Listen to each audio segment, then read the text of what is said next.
মহামারী করোনা ভাইরাসের কারণে অনেক মানুষ কাজ হারিয়েছেন। অনেক মানুষের শ্রেণী কাঠামোয় পরিবর্তন হয়েছে, অর্থাৎ নতুন করে অনেক মানুষ হতদরিদ্র হয়েছেন। উচ্চ মধ্যবিত্ত ছিলেন যিনি, তিনি মধ্যবিত্তে পরিণত হয়েছেন, আর যিনি মধ্যবিত্ত ছিলেন তিনি আরও দরিদ্র হয়েছেন। তবে অতি ধনীর অবস্থা এখনও অপরিবর্তিত রয়েছে। অনেক অর্থনীতিবিদ মনে করছেন যে মানুষের আয় কমে যাওয়ার কারণে ধাক্কা লেগেছে তার জীবন ধারণের ক্ষেত্রে। তারপরও আজকে এ বিষয় নিয়ে একটু বিস্তারিত আলাপ করতে চাই। সঙ্গে অতিথি হিসেবে থাকবেন মাননীয় পরিকল্পনা মন্ত্রী, এবং তার আগে আজকের করোনা পরিস্থিতিটা একটু দেখে নিই।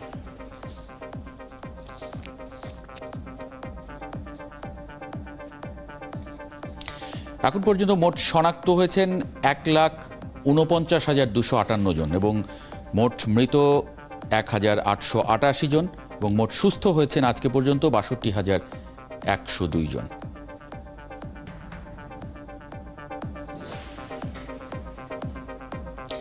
আজকে নতুন করে মারা গেছেন 41 জন, এবং মোট মৃত্যু যেটি বলছিলাম 1,888 জন, এবং মৃত্যু হার 1.26, এবং নতুন করে সুস্থ হয়েছেন আজকে গত 24 ঘন্টায় 2,484 জন, এবং মোট সুস্থ এখন পর্যন্ত 62,000-এর উপরে, এবং সুস্থতার হার 41.61%।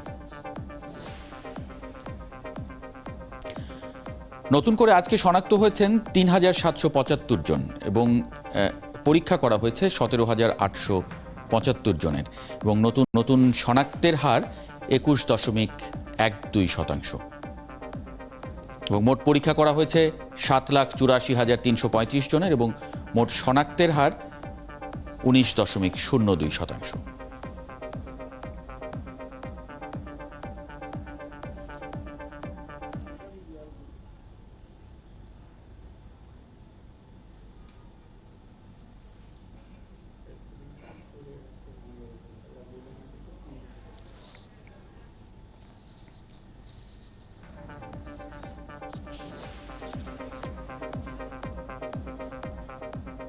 মানুষের শ্রেণী কাঠামোয় পরিবর্তন এবং আজকের করোনা পরিস্থিতিটাও জেনে নিলাম। এ নিয়ে আলাপ করতে চাই। আমাদের সঙ্গে অতিথি হিসেবে আছেন, আগেই বলছিলাম, পরিকল্পনা মন্ত্রণালয়ের মাননীয় মন্ত্রী জনাব এম এ মান্নান এমপি। আপনাকে স্বাগত জানাচ্ছি মাননীয় মন্ত্রী। 3 মাস ধরে করোনার কারণে সাধারণ ছুটি থাকায় মানুষ আসলে গ্রামের বাড়িতে চলে যাচ্ছেন। অনেকেই আমরা দেখছি যে তিনি কাজ হারিয়েছেন, এবং মূল ইস্যু আসলে কাজ হারানো, এবং কাজ হারানোর কারণেই অনেকে বাসা ছেড়ে দিচ্ছেন, কম ভাড়ার বাসায় যাচ্ছেন। বিশেষ করে দরিদ্র মানুষের অবস্থা আরও বেশি সঙ্গীন। তাদের জন্য আসলে আপনাদের চিন্তাটা কি? ধন্যবাদ আপনাকে। আমাদের চিন্তা তো রাজনৈতিক আমরা বাংলাদেশ আওয়ামী লীগের রাজনৈতিক দলের সদস্য, এবং সরকারে আমরা আছি সেই পরিচয়ে নির্বাচনের মাধ্যমে।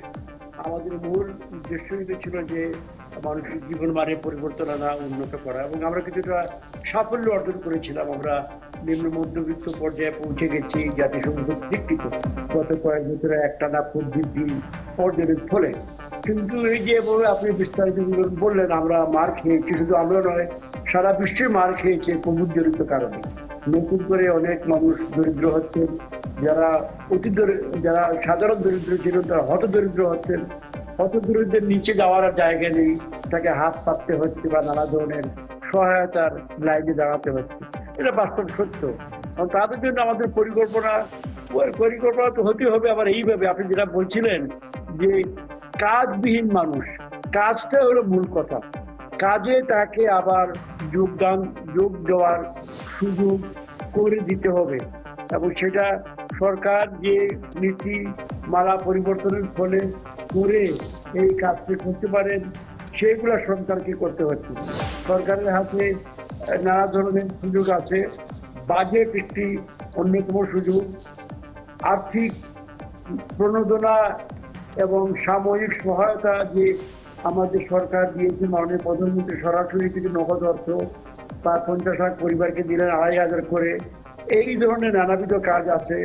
কিন্তু আমরা গত কয়েক বছর যাবৎ সামাজিক নিরাপত্তা খাতে আমরা কিছু অর্থ আমরা ট্রান্সফার করি গ্রামে নিম্ন আয়ের মানুষের কাছে। সেইগুলা চালিয়ে যাওয়া, সেইটার পরিমাণ এবং আয়তন বৃদ্ধি করা, এইটা আমাদের মোটামুটি কাজ। এখানে নতুন কিছু আবিষ্কার করার স্কোপ খুবই কম। একটাই শুধু স্কোপ আছে, সেটা হলো যে আমাদেরকে পুনরায় কষ্ট করে হলেও কিছুটা আমাদের আয়ের নিম্নমুখী যে অবস্থা রয়েছে যেটা স্বীকার করে আবার দাঁড়িয়ে উঠার একটা চেষ্টা করতে হবে। সেটা কিন্তু আমাদের মাননীয় মন্ত্রী সেটা মানে উপায় কিছু ভেবেছেন কিনা, বিশেষ করে পরিস্থিতি যা দাঁড়াচ্ছে দিন দিন, আমরা প্রায় 3 মাস এখন এই করোনাকালীন সময় পার করছি, 3 মাসেরও বেশি সময়, এবং আমরা সাধারণ ছুটি থাকায় মানুষের আয়ের আপনি উল্লেখ করছিলেন যে সেখানেও অনেক বড় একটা আঘাত এসেছে। মানে 3.25 কোটি মানুষ তো দরিদ্র, এবং সেই দরিদ্র মানুষদের জন্য নানান ধরনের প্রণোদনা সরকারের ছিল, সহায়তা ছিল, এক ধরনের বাঁচিয়ে রাখার চেষ্টা, তাদেরই প্রয়োজনটা সবচেয়ে বেশি ছিল সেই সময়। কিন্তু এর বাইরেও প্রায় 1.5 যুগ ধরে আমরা যে মানুষগুলোকে মানে দারিদ্রতা থেকে বের করে আনলাম, সেই মানুষগুলো আবার একটা উপার্জন না হবার কারণে আবার একটা সেই আগের অবস্থায় চলে যাবার, 1.5 যুগের অর্জন আমাদের নষ্ট হয়ে যাওয়ার একটা শঙ্কা দেখা দিয়েছে।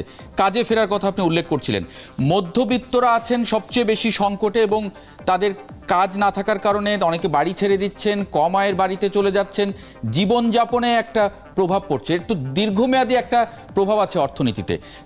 কি ভেবেছেন এই বিশাল জনগোষ্ঠীর জন্য? আমাদের এখানে যেটা আমরা করি, আমরা যেভাবে এগোচ্ছিলাম আমাদের পরিচিত কৌশল, সেগুলোকে আরো সুসংহত করে আমাদেরকে যেতে হবে, কারণ এর বিকল্প খুব কমই আছে। আমাদেরকে গরিব মানুষ যাদেরকে বলা হচ্ছে বা কর্মবিহীন, 2 ধরনের সহায়তা লাগবে। প্রাথমিকভাবে তারা যাতে আজকে উপোস না থাকেন, সম্পূর্ণভাবে একদম গৃহহীন না হয়ে পড়ে, এই জন্য সহায়তামূলক কিছু কাজ করতে হয়। সেটা আমাদের সরকার প্রণোদনার মাধ্যমে এই কাজটি করছেন, এবং আমরা আমাদের যে সোশ্যাল সেফটি নেটের আওতায় সেই কাজটা করছি।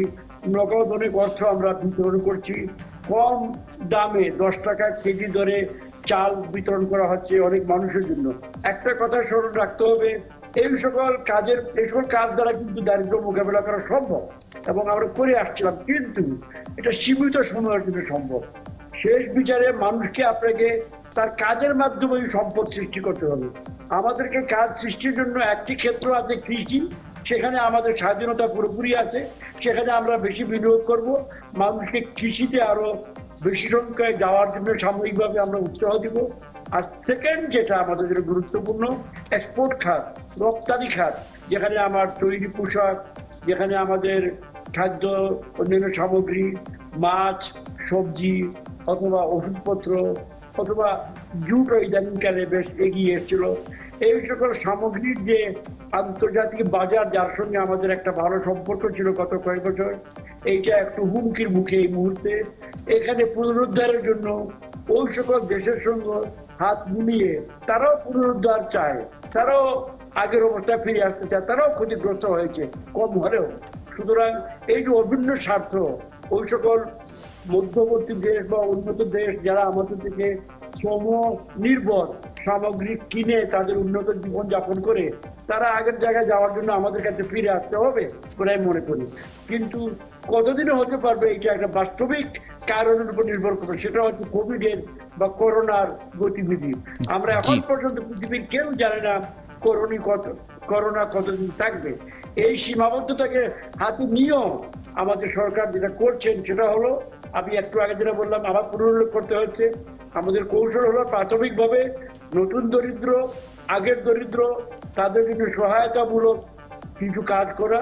আর দ্বিতীয় কাজ হলো অতি সত্বর অর্থনীতির সকল ক্ষেত্র যতটুকু সম্ভব আমাদের পক্ষে খুলে দেওয়া এবং মানুষকে তার কাজে আসার।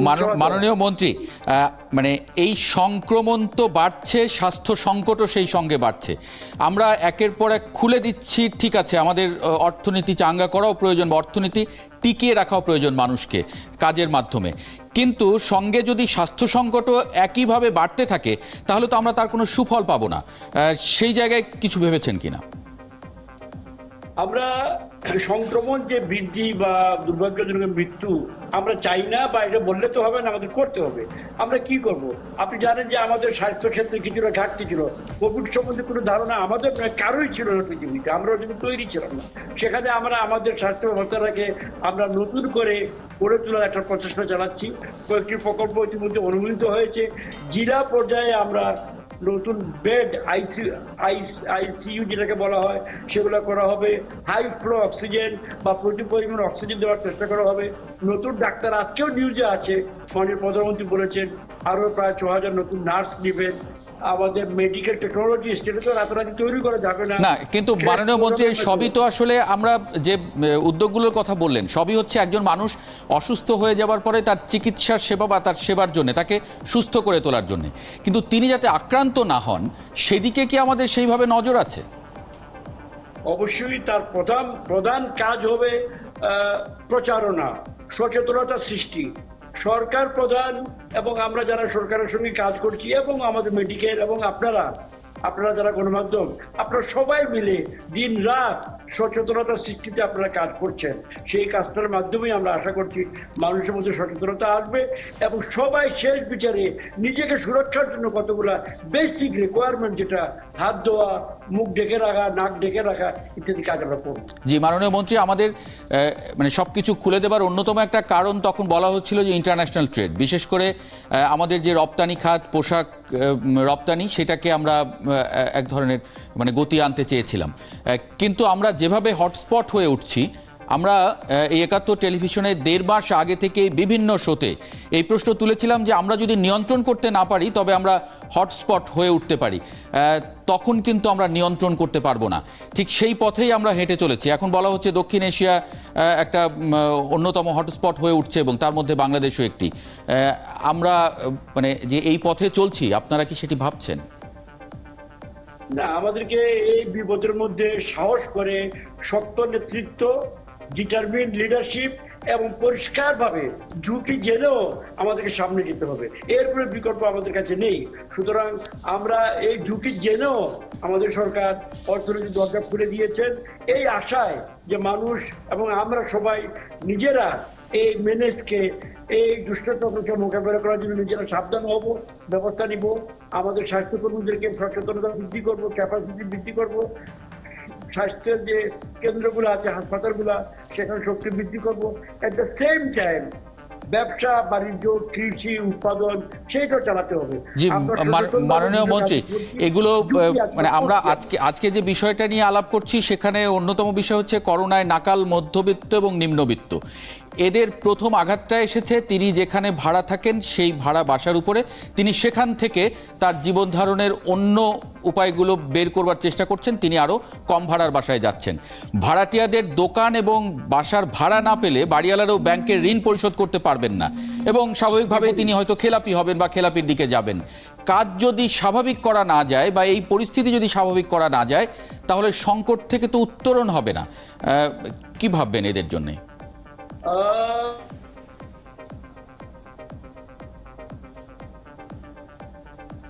অবশ্যই এটা একটা দুর্ভাগ্যজনক অবস্থা। ভাড়া দিতে পারবেন না, বাড়িওয়ালা তাকে বের করে দিবে ইত্যাদি ইত্যাদি। বাট সেইটা সামগ্রিক 16 কোটি মানুষের মধ্যে কত লক্ষ জন ঘর বাড়ি ভাড়া করে থাকেন এবং কি সেটা আমাদের স্টাডি করার দরকার আছে। আমরা বেশি কনসার্ন আবার বলছি যারা নানা ধরনের পৌর এলাকায়, শহর এলাকায়। মাননীয় মন্ত্রী, ঢাকা শহরে যদি সরকারি হিসাবে 2 কোটি মানুষ বাস করেন এবং তার প্রায় 80% মানুষই ভাড়া বাসায় থাকেন, প্রায় 2 কোটির 80% মানুষ ভাড়া বাসায় থাকেন, এটি সরকারি হিসাবেই। আমার ধারণা অনেকে রিঅ্যাডজাস্ট করবেন, অনেকে বাড়ি চলে যাবেন, হয়তো নিজের স্ত্রী সহ থাকতেন, স্ত্রীকে বাড়িতে পাঠিয়ে দিবেন, সন্তানদের হয়তো বাড়িতে পাঠানো সাময়িকভাবে, আমরা চাই না দীর্ঘকালীন। এইভাবে মানুষকে অভিযোজন বা অ্যাডাপ্টেশন বা নিজেকে আবার নতুন নিউ নর্মালের সঙ্গে অ্যাডজাস্ট করে। শুনেন, একটা কথা অবশ্যই সত্য, আমাদের জীবনের যে লাইফের যে আমাদের যে ব্যবস্থাগুলো সেটা এফেক্টেড। আমাদেরকে একটা নতুন লোয়ার লেভেলে জীবনটাকে আবার রিঅ্যাডজাস্ট করতে হবে সাময়িকভাবে। আমি আশা করি আমরা যদি একত্রে কাজ করি, আমার বিশ্বাস গ্লোবালি সারা পৃথিবীর মানুষ একত্র হয়ে এখান দিয়ে বেরিয়ে আসবে, একটা ভ্যাকসিনও আসবে, বাজার আবার খুলবে এবং আমরা আবার সেই বাজারের মাধ্যমে আমাদের সম্পদ আবার সৃষ্টি করতে পারবো। জি মাননীয় মন্ত্রী, অনেক ধন্যবাদ আমাদের সঙ্গে আজকে যুক্ত হবার জন্য। জি।